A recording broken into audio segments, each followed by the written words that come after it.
आज इस वीडियो में बच्चों हम लोग लाभ हानि चैप्टर का अंत के दो क्वेश्चन 20 और 21 हम लोग इस वीडियो में कवर करेंगे।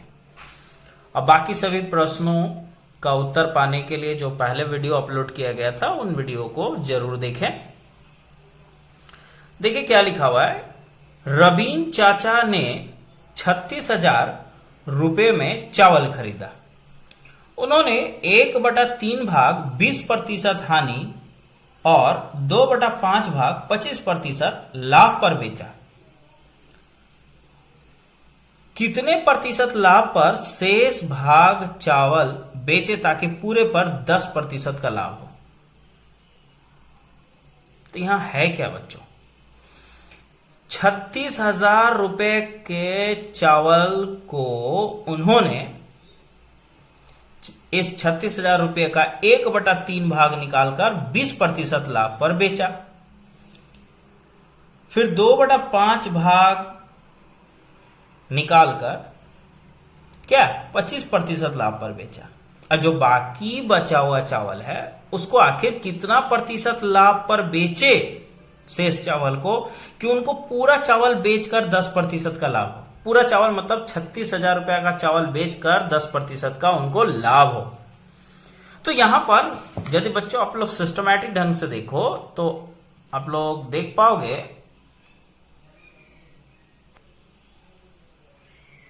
कि कुल जो चावल है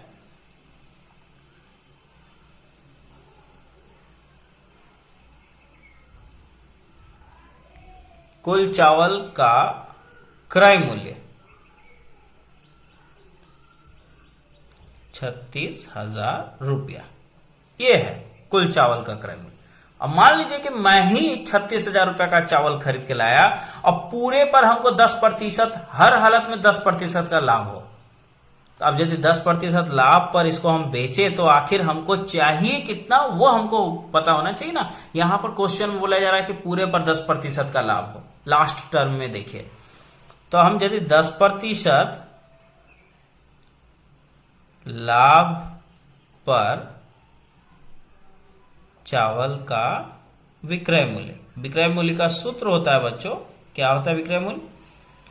100% प्लस लाभ प्रतिशत बटा 100 गुने क्रय मूल्य 36,000, ये होता है। अब इसे हम लोग सॉल्व करें तो हम लोग पाएंगे 110 बटा 100 गुने 36,000। अब ये 1 2 1 2 ये कट गया। अब इसे आपस में गुना करना है तो ये आ जाएगा 39600 रुपया, है ना। तो इस तरह इसे गुना कर दिया मैं। मतलब हमको हरेक हालत में अपने 36,000 रुपया चावल पर सब कुछ किसी भी तरह से बेच उच के 39,600 रुपया हर हालत में चाहिए, है ना। तो इस हर हालत में चाहिए इस रुपया को। तो अब देखिए बच्चों आगे जो लिखा हुआ है वो क्या लिखा हुआ है। आगे लिखा हुआ है कि उन्होंने 1/3 भाग को 20% हानि पर बेच दिया। 1/3 भाग, तो सबसे पहले तो आपको पता होना चाहिए कि 1/3 भाग चावल का मूल्य है कितना, वो पहले आपको निकालने हैं। चूंकि 1/3 भाग चावल का क्रय मूल्य, देखिए कुल चावल का क्रय मूल्य 36,000 रुपए है और उसका 1/3 भाग आप लोग करो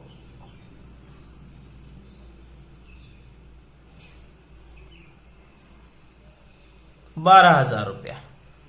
तो ये 12,000 रुपया जो आया ये 1/3 भाग चावल का क्रय मूल्य हुआ।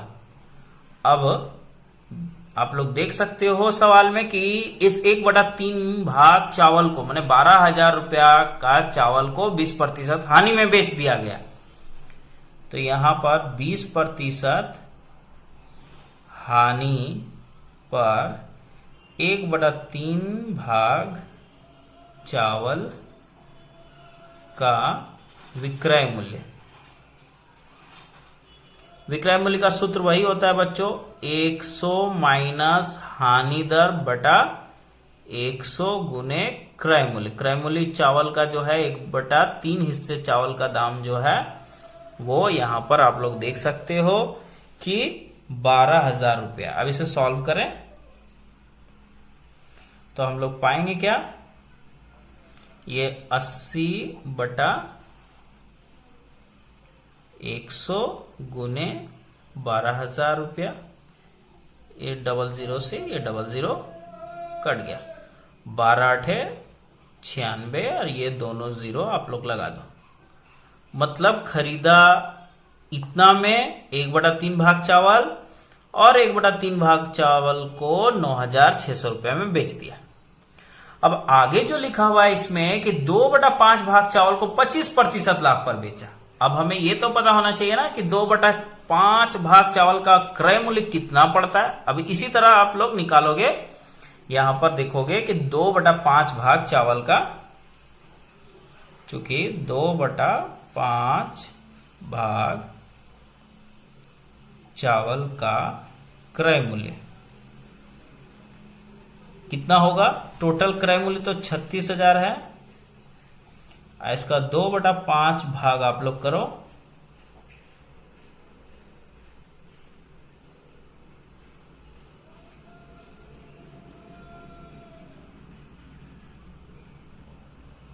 ₹14,400 रुपया है ना। 14,400 रुपया 2/5 हिस्से का मूल्य होता है। अब इसको 25% लाभ पर बेचा गया, तो यहां लिखेंगे, इसलिए 25% लाभ पर 2/5 भाग चावल का विक्रय मूल्य। तो विक्रय मूल्य का सूत्र वही होता है बच्चों, 100 प्लस प्रतिशत लाभ बटा 100 गुने क्या, क्रय मूल्य। क्रय मूल्य यहां पर क्या है, 14400 रुपया। तो ये रहा। अब इसको सॉल्व किया जाए, ये 2 0 से ये 2 0 कट गया। अब यहां 125 हो गया दोनों को जोड़कर, और ये 144। इसे आपस में गुना आप लोग करोगे तो ये कितना हो जाएगा, 1 जोड़कर 125 होगा, है ना। यहां पर 125 गुने 144, इसे आप लोगों को गुना कर रहा है। तो इसे गुना मैं कर रहा हूं, 125 को 144 से गुना करते हैं और पाते हैं 18,000 रुपया। तो ये 18,000 रुपया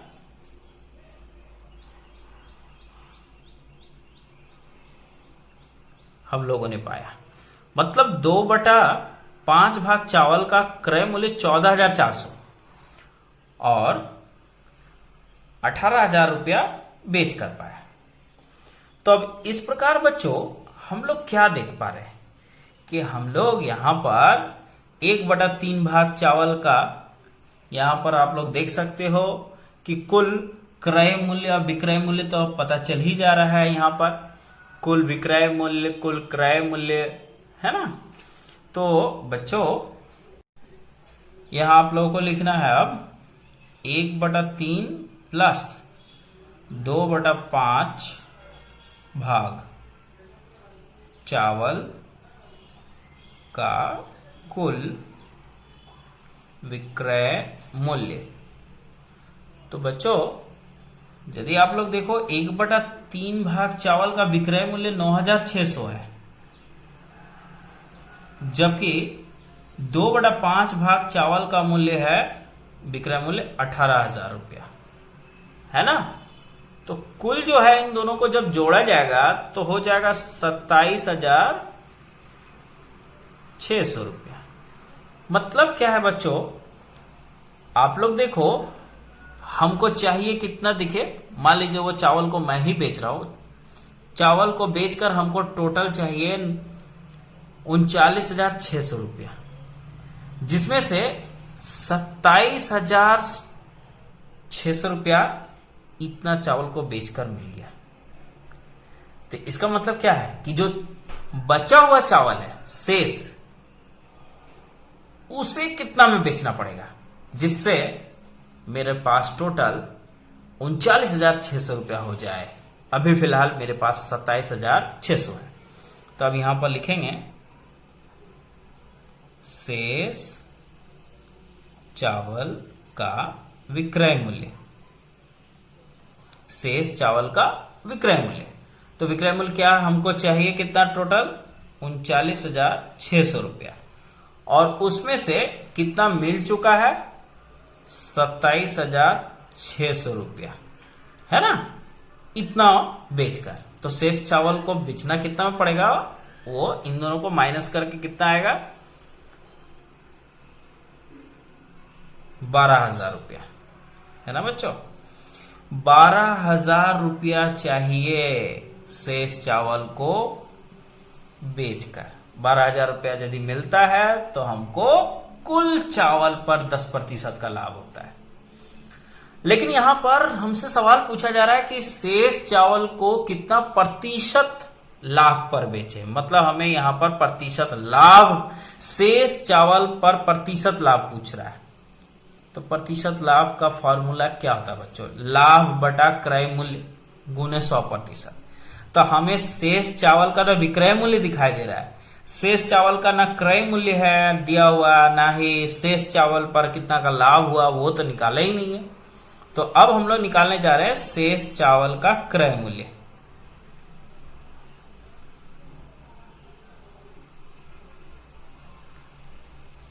ये कैसे निकालेंगे बच्चों, ये आप लोग देखिए कुल चावल का क्रय मूल्य 36,000 है, उसमें से 1/3 भाग चावल का क्रय मूल्य 12,000 है, और 2/5 भाग चावल का क्रय मूल्य 14,400 है। मतलब क्या है कि 1/3 भाग और 2/5 भाग चावल के क्रय मूल्य को जोड़कर 36,000 से निकाल दें, माइनस कर दें, तो हमें शेष चावल का क्रय मूल्य पता चल जाएगा। मतलब 36,000 में से निकाल दीजिए, कितना कितना निकालना है आपको, 12,000 रुपया, ये था आपका 1/3 भाग चावल, और 14,400 रुपया, है ना। तो ये हो जाएगा 36,000। अब इन दोनों को यदि जोड़ा जाए तो ये हो जाएगा, क्या हो जाएगा 26,400, ये 26,400 रुपया हो गया। अब इन दोनों को माइनस आप करोगे तो 9,600 रुपया, मतलब शेष चावल का खरीद दाम देखे क्या पड़ा 9,600, और जबकि बेचा कितना में शेष चावल को 12,000 में, तो लाभ हुआ यहां पर ना। तो शेष चावल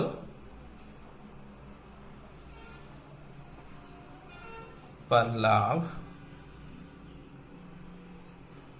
12,000 में से 9,600 रुपया आपको निकाल देने हैं। अब कितना होगा 12,000 से 9,000 से 2,400 रुपया, है ना, 2,400 रुपया का लाभ हुआ है। अब आप लोग शेष चावल पर प्रतिशत लाभ निकाल सकते हो। प्रतिशत लाभ का जो सूत्र होता है क्या होता है बच्चों, लाभ बटा क्रय मूल्य। देखिए तो क्रय मूल्य कहाँ है, ये रहा क्रय मूल्य 9,600 गुने 100%। अब इसे आप लोग काटोगे, काट छाट के तो आंसर लाना ना। तो ये कितना बार में जाएगा, क्या होगा, आप लोग आंसर खुद ले आ सकते हो, है ना। तो ये थोड़ा मुश्किल भरा सवाल था, लेकिन इसे आप लोग बार बार देखिएगा तो समझ में आ जाएगा, है ना। तो चलिए अब हम लोग क्वेश्चन नंबर क्या 21 को देखते हैं।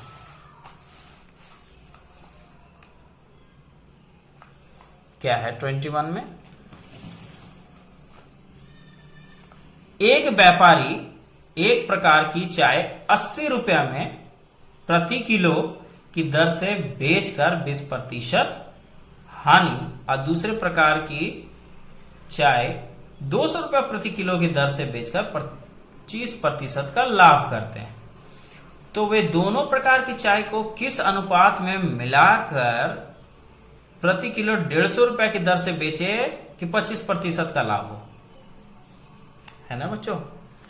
अब यहां पर आप देख सकते हो कि यहां दो प्रकार की चाय है, 80 रुपया किलो वाली चाय और 200 रुपया किलो वाली चाय। मतलब यहां पर दो चाय की यदि हम पैकेटों को देखें तो ये टी ए टाटा टी, और ये पता नहीं कौन सा है ना, आप टाटा टी है तो इधर आटा टी।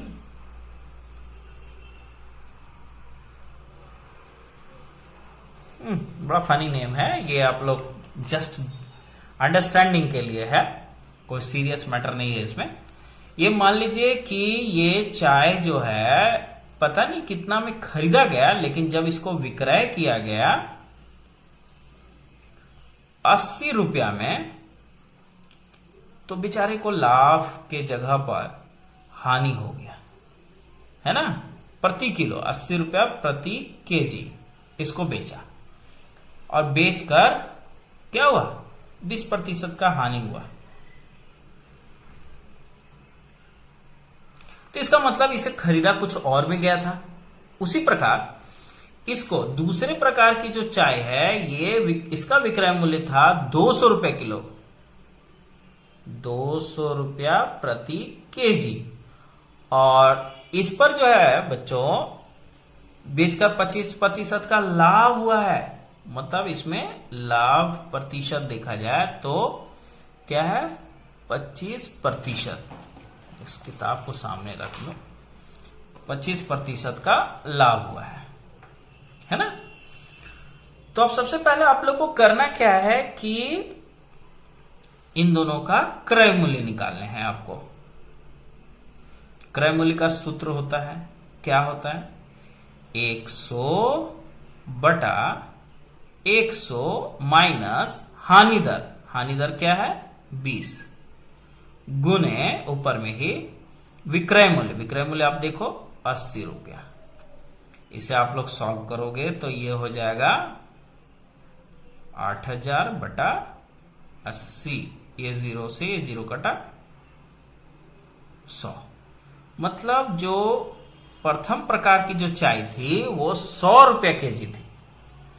उसी प्रकार यदि हम इसका क्रय मूल्य निकाले बच्चों,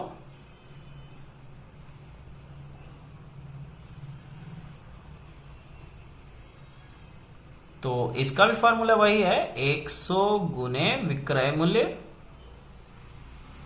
बटा 100 प्लस प्रतिशत लाभ। प्रतिशत लाभ के लिए प्लस साइन हो जाता है। अब ये 100 गुने 200 बटा 125। अब इसे आप लोग 25 से काट सकते हो, 25 चौके 100, 25 पचे 125, 25 से 5 चौके 20, 160 रुपया। तो ये जो है 160 रुपया इसका क्रय मूल्य है, खरीद दाम। तभी तो 200 में बेचने पर फायदा हुआ है 25% का। अब प्रश्न कहता है कि ये दोनों प्रकार की चाय को किस अनुपात में मिलाकर 150 रुपया की दर से बेचे कि 25% का लाभ हो, है ना बच्चों।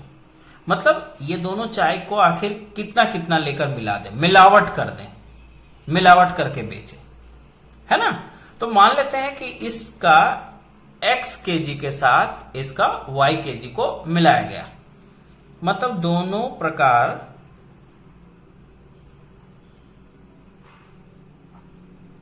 के चाय को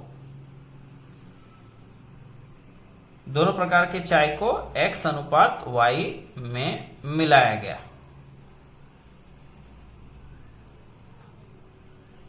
क्या मतलब हुआ इसका? इसका मतलब हुआ कि इसका x केजी के साथ इसका y केजी को मिला दिया गया है ना।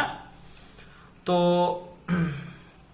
यहां यही मतलब हुआ, यहां पर x केजी और y केजी की बात हो रही है, ठीक है ना बच्चों। तो ये मान लीजिए कि हम इससे x केजी लेते हैं, तो x केजी चाय का तो दाम इसका होगा ना प्रथम प्रकार का। तो यहां लिखेंगे x केजी प्रथम प्रकार के चाय का क्रय मूल्य। अब बच्चों आप लोग क्रय मूल्य कैसे निकालोगे? देखो तो प्रथम प्रकार का जो चाय है वो 100 रुपया प्रति केजी है, माने 1 केजी आप लोग लो तो 100 रुपया देना पड़ेगा। तो x केजी लेने पर 100x रुपया देना पड़ेगा, है ना। उसी प्रकार y केजी दूसरे प्रकार के चाय का क्रय मूल्य। अब दूसरा प्रकार का चाय आप लोग देखो तो यहां पर 160 रुपया प्रति केजी है, माने 1 केजी आप लो तो 160 देने पड़ेंगे। तो y केजी लेने पर 160 y रुपया देना पड़ेगा। अब ये x केजी ले लिए, ये y केजी ले लिए और आपस में इसको मिला दिए घर मिला के, है ना। दुकान खोल के बैठे हैं मान लीजिए हम, अब इसको आपस में जोड़ देते हैं x प्लस y, ये हो गया मिश्रित चाय, मिलावट किया हुआ चाय, है ना। x केजी जो मिश्रित चाय बना का क्रय मूल्य क्या हो जाएगा बच्चों? मिलावट करके यदि हम लोग बेचते हैं तो ये x 100x और ये 160y, मतलब ये रुपया मिल जाएगा, है ना। ये रुपया x और y केजी मिश्रित चाय का यदि क्रय मूल्य खरीद दाम देखे तो मेरा ये रुपया खरीदने में लग जाएगा, मिलावट वाला चाय, है ना। लेकिन यहां पर यदि हम 1 केजी चाय का प्रश्न में देखें कि वे दोनों प्रकार की चाय को किस अनुपात में मिलाए कि प्रति किलो 150 रुपए के दर से बेचने पर 25% का लाभ हो, तो ये मिश्रित चाय x प्लस y केजी है। हम यदि यहां पर 1 केजी मिश्रित चाय का क्रय मूल्य निकाले तो क्या होता है?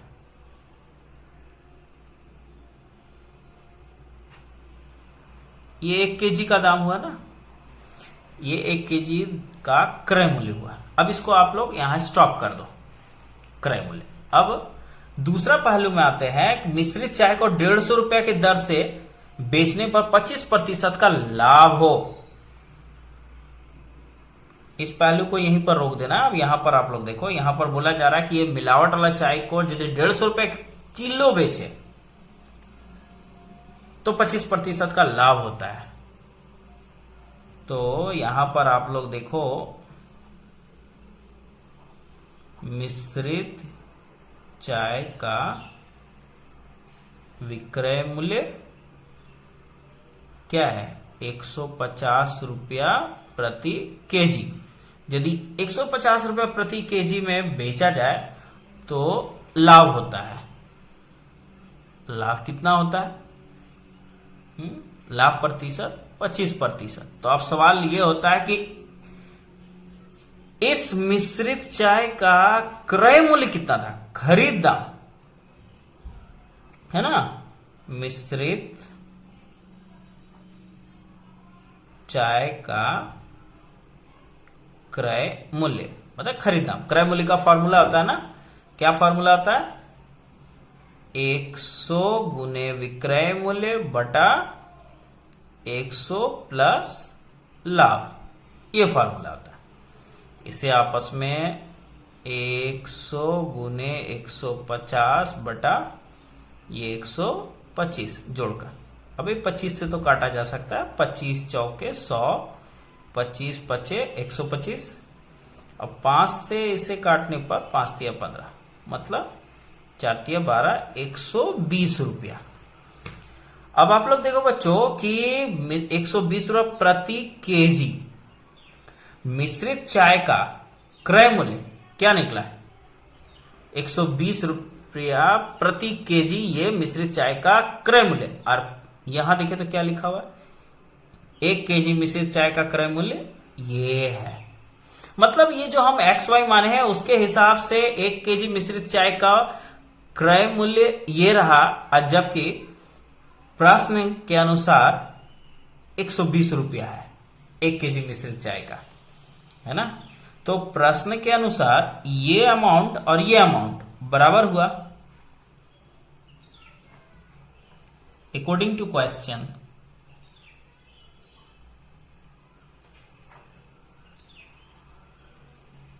बराबर 120 दोनों क्रय मूल्य। अब इसे आप लोगों को सॉल्व करना है। चलिए क्रॉस मल्टीप्लेक्शन करते हैं हम लोग फटाक से। इससे इसको गुना करें। सबसे पहले 120 से इन दोनों में गुना किया है तो 120x प्लस 120y, जबकि इससे इसको गुना करने पर 100x प्लस 160y। अब ये इधर आएगा तो 120x, ये इधर आए तो माइनस 100x होगा, और जबकि ये 160y है ये इधर आएगा तो माइनस 120y होगा। अब 120 में से 100 चला जाएगा, कितना होगा बच्चों? 20x, और 160 से 120 चला जाएगा तो 40y। अब ये x को आप लोग यहीं रखो, इधर y को इधर ले आओ, और जब y इधर आएगा तो ये तो y बटा में आ जाएगा। इधर जब y आ गया तो इधर 40 बच गया, ये इधर आएगा तो 20 यहां पर। अब ये कटा। इस हिसाब से बच्चों ये x अनुपात y बराबर 2:1 है ना। तो इसका क्या मतलब हुआ? इसका मतलब हुआ कि दोनों प्रकार की चाय को किस अनुपात में मिलाया जाए? तो दोनों प्रकार की चाय को 2:1 में मिलाया जाए, है ना। मतलब प्रथम प्रकार का चाय को 2 केजी ले लिया जाए और द्वितीय प्रकार का चाय को 1 केजी ले लिया जाए, और मिलावट करके यदि बेचा जाए 150 रुपए किलो तो उस इंसान को 25% का लाभ हो जाएगा। तो इस चैप्टर का जो भी प्रश्न था बच्चों, चैप्टर मतलब इस अभ्यास का, वो खत्म हो गया है, ठीक है ना। दूसरा जो वीडियो आप लोगों को अपलोड किया जाएगा वो आगे के कुछ महत्वपूर्ण प्रश्न जो कि इसी अभ्यास से जुड़े हुए हैं वो जरूर मैं बताऊंगा। फिलहाल आप लोग देख लो कितने बड़े प्रश्न। और हाँ बच्चों, यदि कुछ लिखते समय कुछ अंक यदि हमसे गलती से लिखा जाता है तो आप लोग उसे ठीक करके जरूर बना लेना। इसी प्रोसेस के जरिए, इस वीडियो के जरिए मैं आप लोग को प्रोसेस बता देता हूं और प्रोसेस के हिसाब से आप लोग इसे कर लेना। होता है कभी कभी अंक लिखने में गड़बड़ी हो जाती है लिखते समय, और उसी के हिसाब से पूरा सवाल बन जाता है और अंत में आंसर हो सकता है नहीं आए, लेकिन मैं कोशिश करूंगा कि इस तरह की गड़बड़ी हमसे ना हो। ठीक है बच्चों।